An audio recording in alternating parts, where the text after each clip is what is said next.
My country people, una welcome back to my channel today.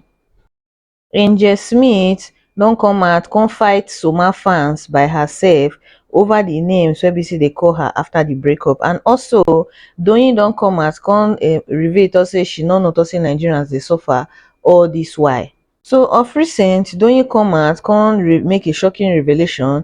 She come out dey tell Nigerians tok say she no know say Nigerians dey suffer. She come out say na the less privilege. She never knew tok say the less privilege dey dis country wey be say dey suffer, as she no dey buy anything by herself. She get so much money, she dey enjoy her life, she no even know say anybody dey suffer for Nigeria until she reach Oba for Lagos. Those of una wey be say watch Doyin for level up season and even for Big Brother Naija All Stars, una go notice tok say during that Big Brother level up season, Doyin she no sabi wash clothes, she no sabi wash plates, she no sabi cook. You dey get? So she na person wey be say she dey pay person for inside the house, Elo Swag and the rest of them, to help her dey wash clothes that time wey be say dey for inside Big Brother house. And she don make mention tok say for her house she has housemaid wey be say dey cook for her. She has never enter kitchen to cook, which means she's well privileged. So with the current hardship wey be say dey for Nigeria over the dollar wey be say dey depreciate, sorry, over naira wey be say dey depreciate every day, Doyin say she never come out of her house since, and she no know tok say people dey really suffer. Say so she wan use the opportunity take thank God publicly for how God take make her come from a rich family, and the fact say the economic disaster e no affect her in any way. So she come say, I realized today for the first time how detached from reality I am. People are suffering. If you can afford food, accommodation, and your basic need, you don't even know what God has done for you. Today has to be the day I felt the most grateful to God for the life I have. So she can say, person answer and say, oh, don't you came to Oba? She can say, yes, I visited Oba Market. Oba na market wey dey for Lagos, and a place called Sunday Market.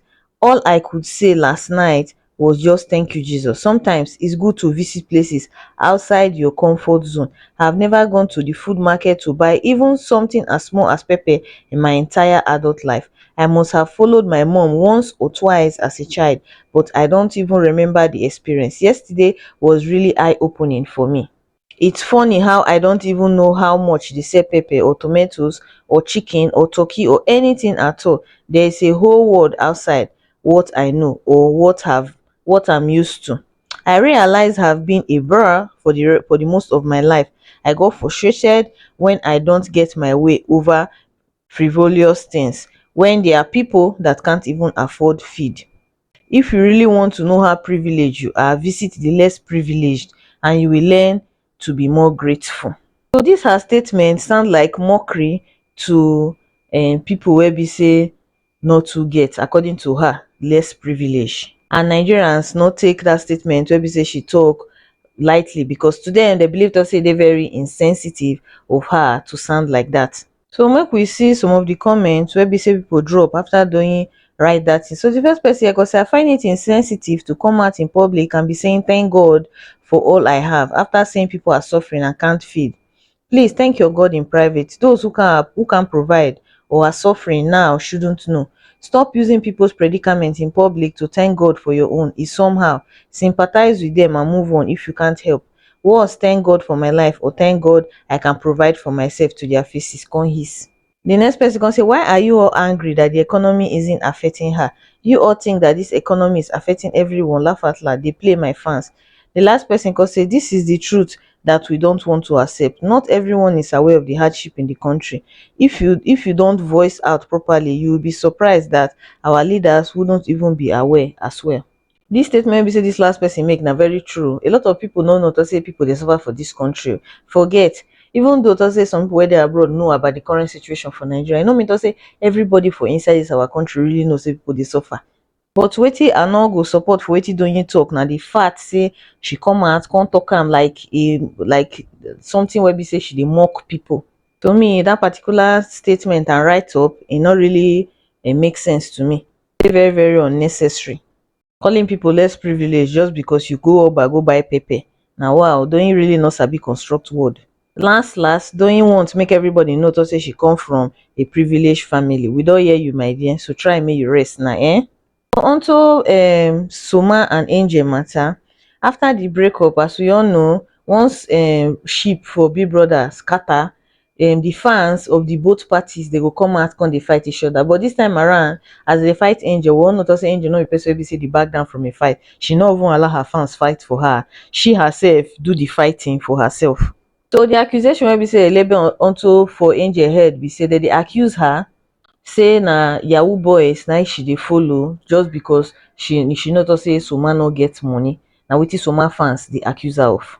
I remember say a few days ago I drop a video wey be say I show na the picture wey be say Angel snap with one sugar daddy like that for inside hotel, all those type of thing. Apparently say na sugar daddy. I no know whether na her uncle, I don't know whether na her brother, but we see the picture for online. So na that picture na come make people come start to dey insult her. The guy wey be say dey accuse her of that thing, him first come na him be this, him say him come tag her come say they have a message for you, $1 hole. You F men and women and have nothing to show for it. Look at your mother very well. That's your life at 40. Damaged child of a washish mother. Come put laughing emoji. Angel come out, come reply and come say calling me a groupie, but year in, year out, you are on Twitter fighting over a reality TV show. The call might be ringing from inside the house, but you clearly have hearing aids. If not, you will pick it up. She come say, as for the rest of you twins, whom God has given the ability to know left from right, but choose to follow the crowd like mindless little sheep waiting for their master, I don't blame you. All of a sudden, I'm now bad angel, but I swear you all were eating my yash a week ago. I remember say a week ago when she and Soma still there, everybody they talk say, Angel, you are the best. Wow, you are so cute. This one, this one. All of a sudden, because she and Soma don't get issues, everybody don't hate the girl. So she can say, if I'm so bad, why do you care so much? Shouldn't it be cymbals and drums in the air? It should be a celebration. Throw a party. Sis Angel is so bad, so shareable, so jamish, so unworthy of the love everyone else but me deserves. I don't blame you guys. Push. Because the can say, and I hope my mom continues to dance and show her tongue ring. She didn't enjoy her youth because she was taking care of me. Let her enjoy it now. As for you, Uzo, it's time.